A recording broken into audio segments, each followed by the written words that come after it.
Hi everyone. आज मैं आप लोगों से एक थोड़ी पर्सनल स्टोरी शेयर करना चाहती हूँ, इस उम्मीद के साथ कि आप लोग इससे कुछ सीखेंगे, लर्न करेंगे और अपनी ज़िंदगी को बेहतर बनाएंगे। जब मेरी शादी हुई तो मैं ऑलमोस्ट 21 ईयर्स की थी और मुझे बिल्कुल खाना बनाना नहीं आता था।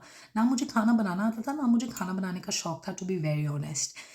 लेकिन फिर भी वर्क की जो हमारी सोसाइटी, कल्चर, घर बार हमें सिखा देते हैं चीज़ें और हमें मजबूर करता है कि हम वो काम भी करें जिसमें हम अच्छे नहीं हैं।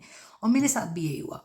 लेकिन एक मर्तबा क्या हुआ, एक दिन ख़ास तौर पे मुझे वो दिन याद है और हमेशा याद रहेगा कि हम लोग एक महफ़िल में बैठे हुए थे, हम सब ने खाने बनाए थे और किसी और के खाने की बहुत तारीफ़ हो रही थी।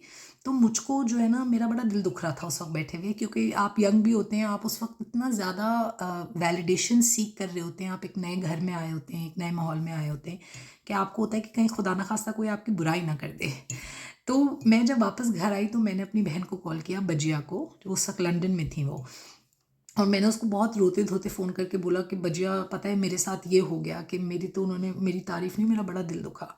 आपको पता है उसने मुझसे क्या कहा? वो हँसने लगी और वो मुझसे कहने लगी, तुम्हें जवाब में तुम्हें जवाब दे के कहना चाहिए था कि भई बात ये है कि कुछ लोग खाना अच्छा बनाते हैं, कुछ लोग बातें अच्छी बनाते हैं, मैं बातें बहुत अच्छी बनाती हूँ, उसमें मेरा कोई मुकाबला नहीं है।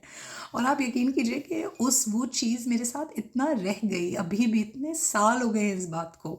लेकिन मैं इतना इस चीज़ पे बिलीव करती हूँ कि हर इंसान के पास कोई गिफ्ट होता है और हर गिफ्ट हर इंसान के पास नहीं होता।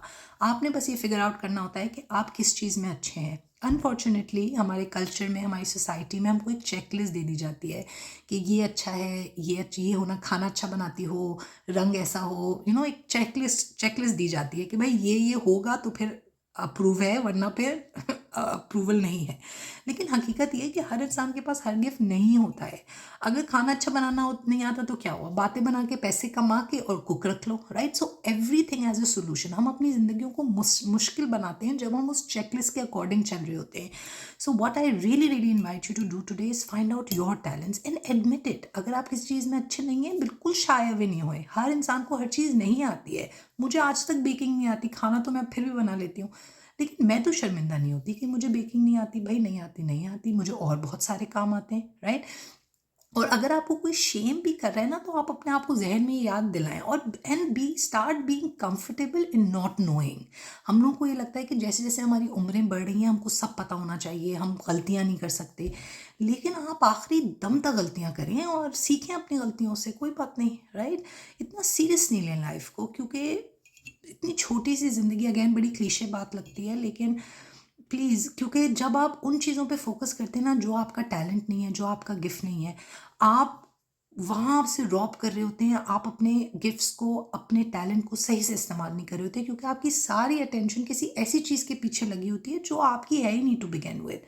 सो give it a thought, give it a try, और जब आप ये चीज़ समझ जाएँगे, पहचान जाएँगे, तो अगर कोई आपको लगेगा भी कि आप पे तंज़ कर रहा है, क्रिटिसाइज़ कर रहा है, आपको बुरा नहीं लगेगा, क्योंकि आपको होगा हाँ भाई, हमें तो पता है, हम नहीं बना सकते अच्छा खाना।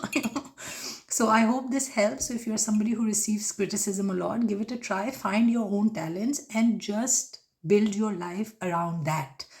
कुछ कोई उस चीज़ के पीछे भागने की ज़रूरत नहीं है चेकलिस्ट वाली बात पे। I hope this helps.